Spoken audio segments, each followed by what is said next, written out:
Good morning. Good morning, everyone. Hello, welcome back. Happy Tuesday. Welcome back to Ribbon Candy Hooking. Good morning, and let's see who's here. All right. Good morning, Robin and Kirsten. Good morning, Ralda and Tara. Good afternoon from wet, foggy Oakville, Ontario. May the 4th be with you. That's funny. Uh, Beverly, good morning. Great to see you. Penny, good morning. It's going to get to be 90. Oh my gosh, that is warming up all right. Cindy, good morning. Happy coffee time. Suze, good morning. Happy coffee time. And Linda, happy coffee time. Wow, we're getting really mixed weather right across the board here. There are some like scalding temperatures popping up. We are getting another really gloomy day in Connecticut. Really gloomy. Lisa, good morning. Mom, you made it back. Amazing. Good to see you. Sheila, good to see you. Oh man, all the buddies are on. Well, good to see you. I almost didn't make it. I popped onto the Facebook group for 2 seconds to pop coffee time. Good morning, Amber. And I could see that people were posting crazy things as usual. I just don't know what to do about it. Kirsten does like 99.99.99% of the removing people. It just is so strange to me that we live in a world where like robots and whatever masquerade as normal Facebook personalities and post crazy stuff on pages. It must occasionally be successful or people wouldn't take, I guess, the pains of doing it. But what a strange thing. Heather, happy Tuesday. Is it only Tuesday? I guess when you get 2 really rainy days in a row, it feels like it's going quite slow this week, but it's very good to see you. I've been so busy working on the May design, working on some dyeing last night. Lots of crazy things. And I realized I forgot to tell you something yesterday because I went to that flea market this weekend in Connecticut, the Elephant's Trunk. I showed you a couple of the rugs I got, the Priscilla Turner rugs I got. Super exciting find.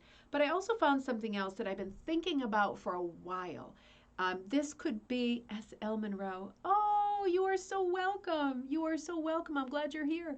This is an idea I have for you. Now, if anybody has tried this already, let me know because if I'm just winding myself up with some kind of a crazy pipe dream, I don't want to go too far with it. But I have always wanted to find you know how in the past on Coffee Time we've talked about making fire screens or dummy boards, right, with a rug hooking front.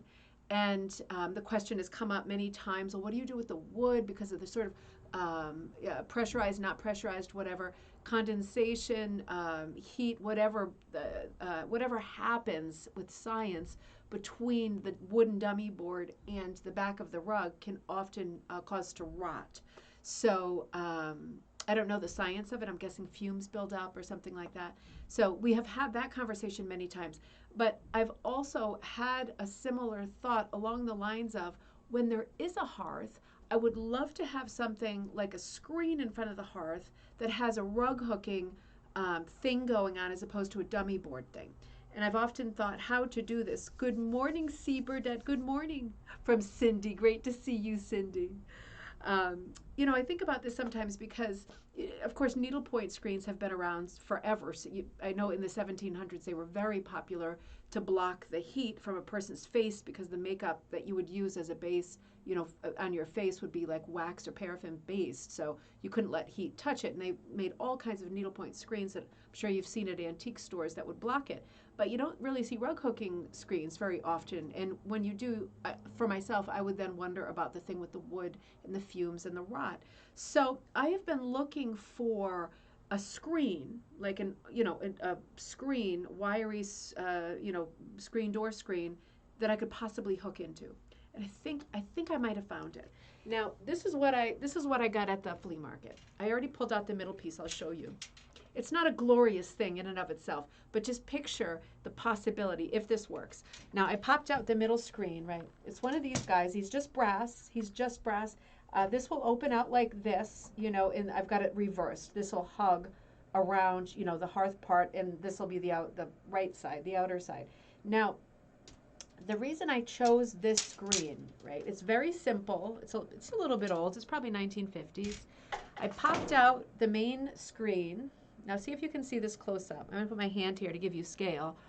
Um, Popped it out. It pops in and out. There was a big fleur-de-lis right here that was on screws, so that came off real easily.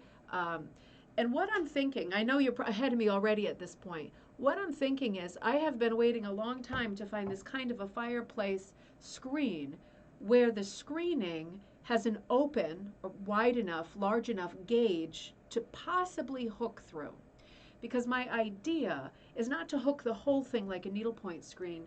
My idea is to attempt to hook maybe something like a laurel wreath or something like an open wreath like this kind of thing.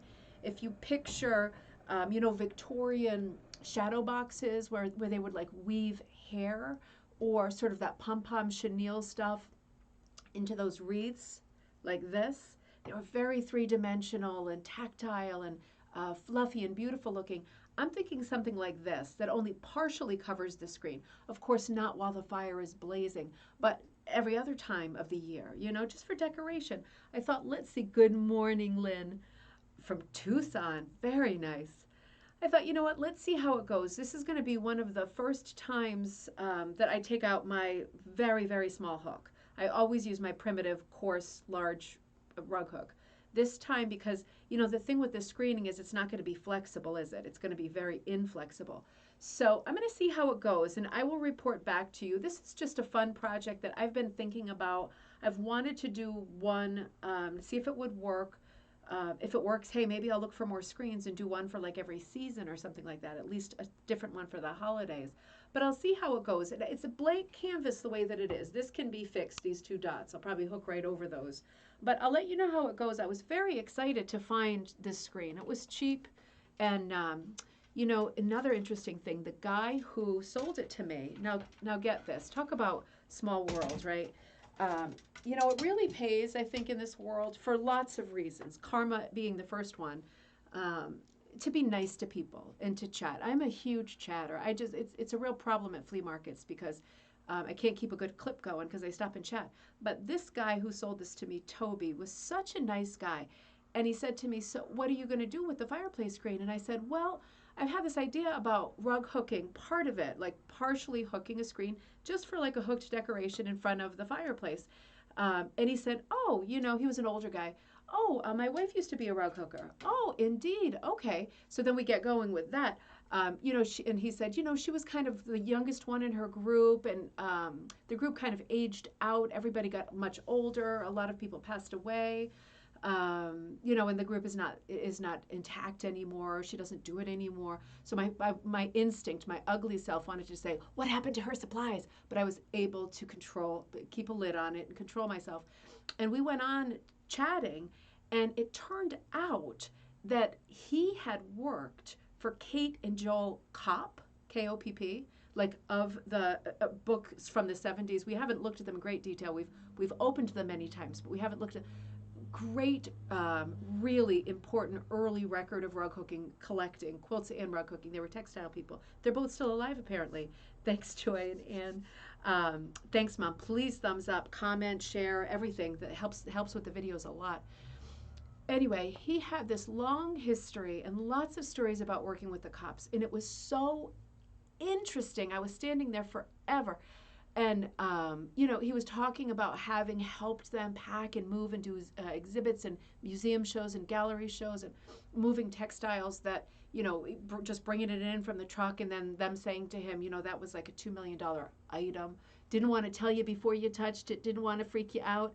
He said it was always a lot of fun, and he learned so much. And then this was on Sunday, of course. And then he said, have you ever heard of Magdalena Briner Eby? And I said, heard of her. I ate her. Just kidding. That's a past coffee time joke, if you remember the shipwreck.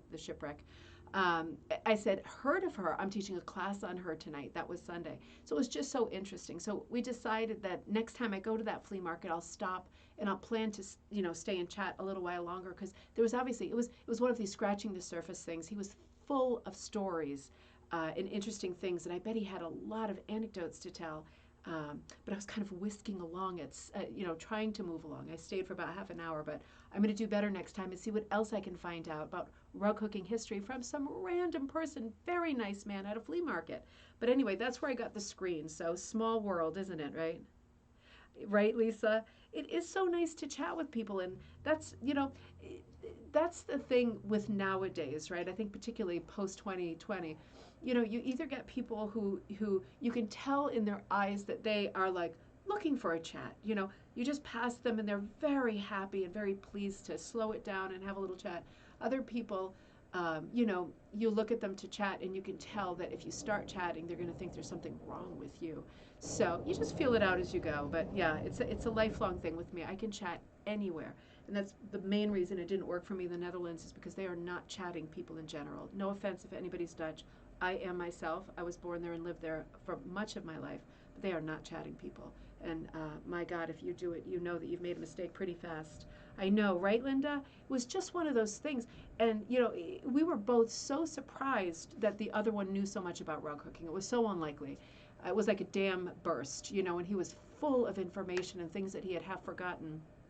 And I was full of questions, and the best one's not in the front of my mind because it was so unlikely that I would be having these kinds of conversations. So strange, it just goes to show when you do start talking, the things that come out. It's exciting, I guess. Oh, Penny says, my husband says you're chatty too. I think it's more of a female thing, isn't it? You don't often get men who chat like this, who chat like it's a disease. You just can't stop, and you don't want to either. But yeah, it's more of a female quality. We need conversations. We need connections, right? We need to interact, overlap, relate. Relating is what it is, really. Just a human condition, human being, things in common. It's so nice to be able to relate. It's so nice that there's a flea market open again, and even with masks on, you can go and enjoy and meet people and find some treasures and find some information, and God knows what else will come up. He'll probably be thinking of some of his stories, and but next time I see him, maybe we can be a bit more specific or plan to get together or something. But it was super fortuitous, super interesting, and I will let you know how it goes with this screen. I think it's a possible idea. I think I might be onto something. Do you know, where is it? I feel like it's somebody here is gonna know. There's a tradition in one of the southern states of painting the screen on your window. I feel like I want to say Annapolis, something like that. I feel like it's Maryland. There's a tradition of going back to like the early 20th century of with like acrylic paint painting the screen. And there's artists who specifically do this. I saw a documentary on it. And it's a beautiful thing. The thing is, when you walk down these streets where all of the screens are painted, all you see is the picture on the screen, and it looks like it must be absolutely black on the inside, no sunlight getting in. But when they showed footage from the inside, you can't even tell that the screen is printed. You get such a detailed picture. Some people had printed like painted the Mona Lisa and like Botticelli paintings. Other people, very folk scenes of street markets and fruit stalls. And if you know where it is, let me know. I feel like it's Baltimore or Annapolis, but it's something to Google. It's a beautiful story, and it got me thinking about screens, right, when I heard that story the first time, and then it got me thinking about rug hooking on screens. So I was also thinking about it being May and me not having the kid out yet. So I am terribly sorry about that. It has not been my best month. But I came up with an idea. I was originally going toward like a maypole, and I thought, don't do something busy again. I think last month's pattern was a bit too busy for most people because it didn't do as well as most. The little teacup with the Easter lily and the daffies and the broken tiles around the edge. So I thought, let's go really simple this month. And my mom and I brainstormed the idea for this, I think, when we were like hanging out in the big bed on Cape May. But I said, you know what, let's do something with the sheep, right? Back to basics. Rug hookers love sheep, right? Oh, thank you, Lisa. Baltimore. Okay. I thought it was somewhere in Maryland. I'm glad I'm not going nutso. I am. But yeah, what a great story. Google that if you can. The painted screens of Baltimore. Thank you, Lisa. It is a beautiful story. It really is. It's so interesting. And the quality of work and this class of folk painters, like local people who do this for a living, typically really older guys. They have done such a beautiful job, and in the sort of least affluent neighborhoods, they have created such beauty and such folk art that's accessible to everybody. It really is an extraordinary story. maybe if you hook on fabric closely, cut around the hook design, baste it on the screen. That would also work. That would also work. You could absolutely do some kind of applique situation and attach it to the screen. If this fails hooking because the metal hook and the metal screen are just bitter enemies, natural enemies, then I might give up and try doing an applique kind of a thing. So that's always a possibility. I'm just going to see how it goes. This screen is actually not square. It looks like little bricks. So I'll probably be putting through like little oblong openings. I'll probably be putting through like a number 8, keeping it pretty flat. So we'll see how it goes. There's options here. There's some possibilities.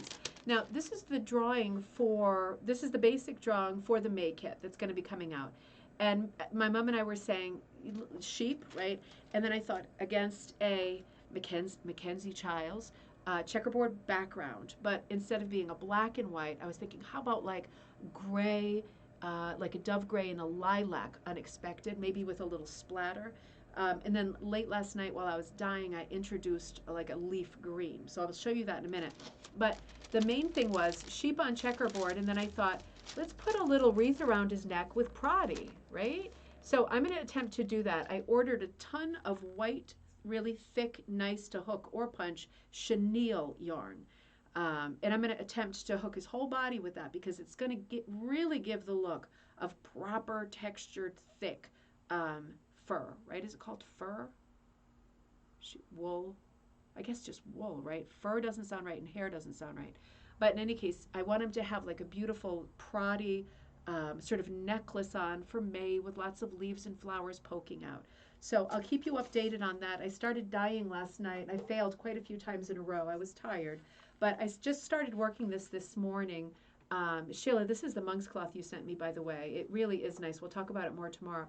But I'm doing kind of a basket weave, attach a rug to a screen with Velcro. Then you can change it for all seasons. Beverly, you know, that's a brilliant idea. You can change it for all seasons. That's a great idea because then you don't have to look for multiple screens, do you? That's a lot smarter. And you could probably even attach it to one of the needlepoint screens that I was talking about earlier because they're all over the place and they're usually empty.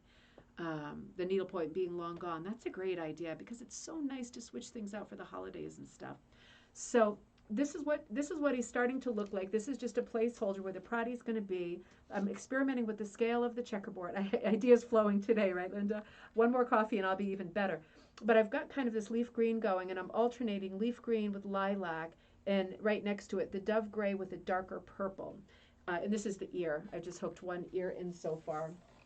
I was doing some experimenting with these colors, like it probably can't tell on camera, but there's a dark and a light leaf, and I've done a bit with like really sort of Jackson Pollock's splotching and spraying and flicking color on.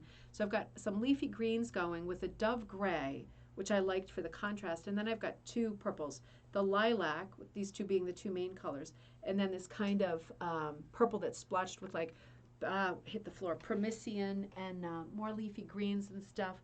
So I'm going to see how it goes. The jury is out. And I found this in a store the other day. I thought this was so exceptionally pretty. It was a really expensive little yarn, but I just couldn't put it down. It reminded me of like every cupcake I've ever eaten. The brand is Bangles. And there was a few of them at the store. It's the store that I did the video on right down the street. I did the video a few months ago there.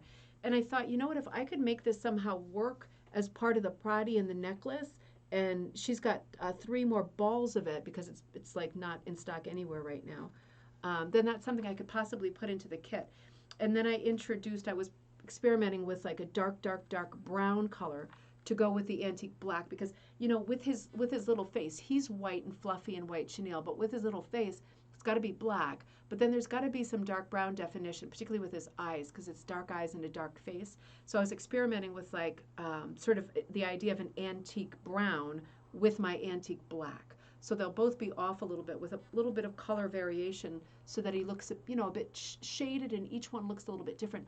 As sheep do. You just expect them to be a white body with this little black face, all universally the same. But my God, when you look at them close up, each little face is completely different, just like human faces. So I'm hoping, thank you, I'm hoping that this works. I'm going to work on it quite a bit today. I've got a few orders to get out, and I'm going to work on it quite a bit today, and I have high hopes. Now, I want to show you, who was it yesterday that said, Beverly, it might have been you that said, I was talking about, I'm coming back here to Kent, but I was talking about his particular disdain for souvenir shops of the early 20th century that sold little coasters and things like that. And I realized I do have one. And it was under my coffee cup yesterday while I was talking about it. So this is the one that I have. It doesn't have a tag on it. And like I said yesterday, I have seen ones that say Chetty Camp. Um, this one says, Harry, you know, it does have a tag. Harry Emons, Concord, New Hampshire, .79 for 79 cents. So that doesn't ring a bell to me. It might just be a gift store. But this is what it looks like. Wait a minute, let me get that fluff off and do it justice.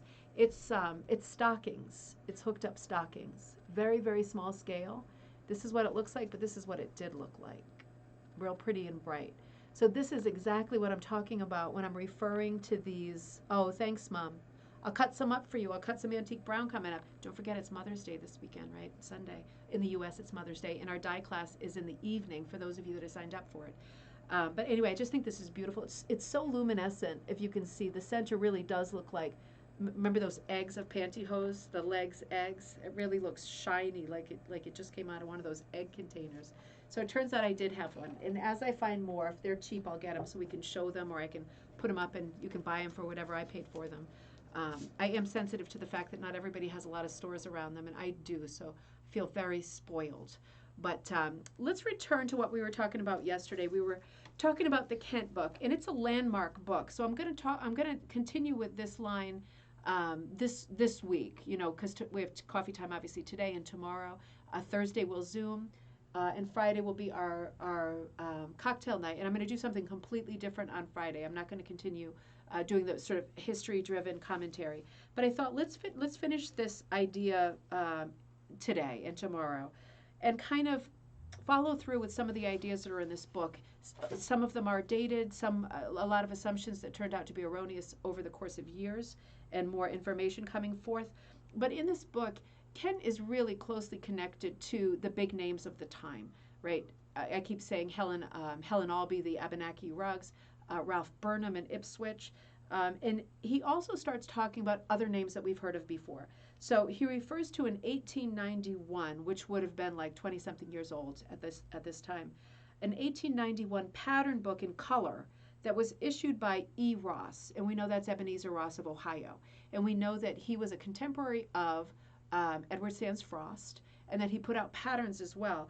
But I personally did not know, Toledo, Ohio, that he had put out in the 1890s, 1891, a full color book of patterns. That's extraordinary.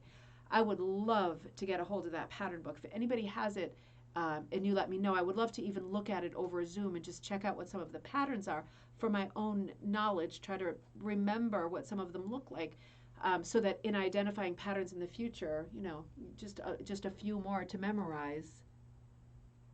Show and tell really is fun, isn't it? It is fun. I'd love to see all the things you all have. I wish it worked two ways. It only does in Zoom, but I wish we could all see everything the other ones have, right? So Ebenezer Ross, we knew that he did stencils and commercial patterns, pre-printed patterns that apparently sold at the village store, but he also created what was called the novelty machine. Now, I think there will always be debate about which of these rug hooking machines came out first. And they're the shuttle ones again, right? They're the shuttle ones. They all have the similar feature. It's like two plates of the earth moving against each other and a very long silvery tip. And when we say rug hooking machine, these were for punching. These are for what we would now call punching. Jay, are you out there? Yeah. Can you bring that ducks in? The swans? I want to show you something. I just thought of it. The swans. Can you hear me? The swans. You know, these were really punching machines, not rug hooking machines. And you cannot overstate, thank you, how often people used these shuttles. The reason I just thought of this was because Jay has this particular piece out front. It's huge. I don't think I'm going to get it all in the picture, but I'll pull it in as much as I can. It's two swans. It's been mounted on this kind of a thing much more recently. But the point that I'm making is when you look at a piece like this, it has quite a bit of age, obviously. Let's look at it close up. I'll show you the front, and then I'll show you the back. This is something that somebody made from one of these shuttle machines. I'm going to show you the back because I think it's easier to see the motion. This is yarn, and it's certainly, you can see the sort of channel-driven directional punching that happens to make this. This is definitely not hooked, no chance. This is done with one of these shuttles, like Ebenezer Ross's novelty machine. And it was super neat. I'm guessing it was super fast. And again, you just saw my stretchy pants and my stomach. It is what it is. I'm going to have to let it go. This is, you see these not very often, but something done this well, this size, with yarn, of this sort of age, very early. Can I give this back to you? Yep. Very early 20th century. This would be one of many pieces that were done with one of these difficult machines. And if you remember my trying to use it on cocktail night one night, I used it for about 30 seconds, and then I was like sore for the next 2 days. It is really hard to do. People were using them much more successfully than me. Probably used to wringing the laundry out or cranking things, and I'm less used to that, particularly right now without going to the gym and everything, as you could see. But that's what the shuttle machine did. It didn't rug hook; it punched, and there was not a distinction then. You were still making a rug, and the distinctions early on were not really there. There is still a lot of crossover between punch and rug hooking. We talk about them like they're the same thing. At the end of the day, you're making a rug, and for all intents and purposes, they are the same thing, but it's a different tool. And Ebenezer Ross could have invented the first one. Blue Nose could have also invented the first machine. But in any case, Ross's was called the novelty machine. That was what it was called. It wasn't called the rug hooking machine or something more descriptive. The novelty machine. And again, like a little mandolin-shaped thing with two moving plates that punched. And it works quick. It walks itself across. As you do this motion, it walks itself. It travels whether you want it to or not. It just finds the next hole and punches into it. And in that regard, it's like it's walking you rather than vice versa. But interesting in this chapter, lots of mentions of people who came out with early hooks. He mentions John Garrett of the Garretts, Blue Nose Garrett, as being from Vermont. So we know from our episodes on the Garretts that John Garrett often traveled into northern New England. Of course, he was Canadian, and Garrett Blue Nose is Canadian. Wanted to drop in a thank you for the. Oh, I'm so glad you liked them, Patricia. And the class was super fun on Sunday. On Fun Day, it was a fun day. So he's talking about Garrett being from Vermont, which is not correct, but apparently he's in Vermont often enough, and maybe he stays there from time to time. But he talks about Garrett coming out with a book of rug and mat patterns, and he says he has various sorts, like cats and kittens, dogs, doves, interlaces and flowers, a lot of general character, he said. So, and he said these might still be selling. Well, indeed, they were still selling for sure. That was a company that, as we know, really endured. And he talks about Frost a little bit, and Yas M, a shoemaker company. He talks about some companies that I have not heard of. I'm going to have to go down the rabbit hole at some point and do some research. These might just be like flash in the pan, people that put catalogs out or a couple of products out and found the competition was like too tough or too close. So it's interesting how well he rattles off this huge laundry list of supplies that were available in the 1920s. And so many of these names are names we know already. He says of the novelty machine that it certainly made excellent rugs, technically speaking, and that it's still in use. And, it really is. We don't often see the shuttle being used these days. People certainly do, and you can. We more often see the Oxford-style punch, the tufting gun. Through the 60s and 70s, we saw some wacky plastic versions of fast hooking or punching machines, some that were electric, plugged in, but some that were battery. We've seen lots of variations on it. But I will say, having used this machine, and I've gotten a couple other shuttle-type machines since, they do work. I think there's a small learning curve, and I don't have time for anything in my life right now, mentally or literally, to be practicing new things.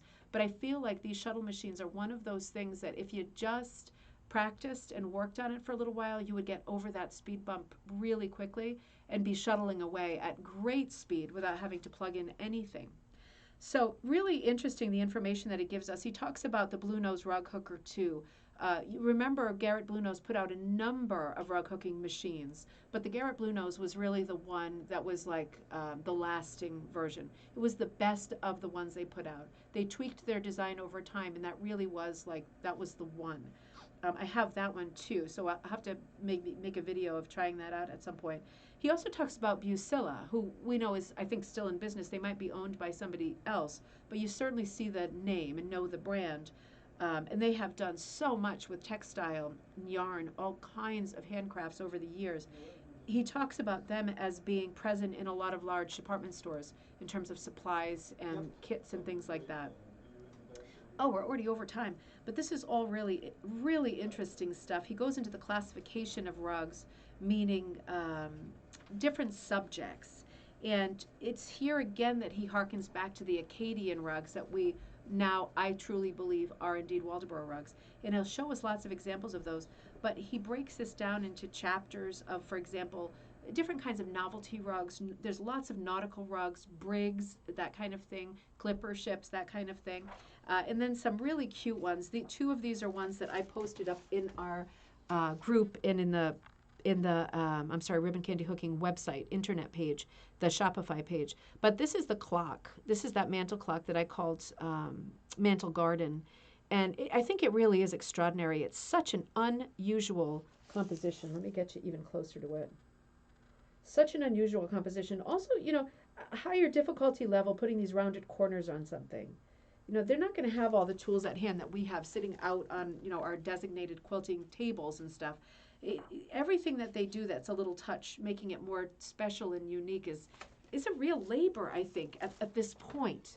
And this one is a real nice one, too. I put this one out, too. I think this is called Deco Bouquet or something. But what I like about this, Sheila, talk about spanning the seasons. I really like the maple leaves in the corner and then like the little spring bouquet, like little buds in a vase. Very, very Deco stylized, and it's right for the time. Center to it, right? It's got that very, very Art Deco, Hercule Poirot kind of flower vase right in the center. But then the maple leaves on the edge, real traditional, and then that hit or miss border, really, really thick, heavy border, and completely in contrast with the Deco vase. There's like 3 different motifs here that really shouldn't go well together. But I think this is a very successful rug. In terms of the overall look, we talked about this in the Magdalena class, meshing styles. You don't have to go whole hog with one thing. If you want to temper the look of your piece and you feel like you're going to Magdalena or to Deco, you can temper that by putting on a border that's in a different style. It will create interest. You might be the kind of person who's a purist and you think, well, it doesn't create interest, it creates confusion. Then that's not for you. But you might be the kind of person that says, I could see a hit or miss border on an Art Deco vase. I could, that would work. That would work fine for me.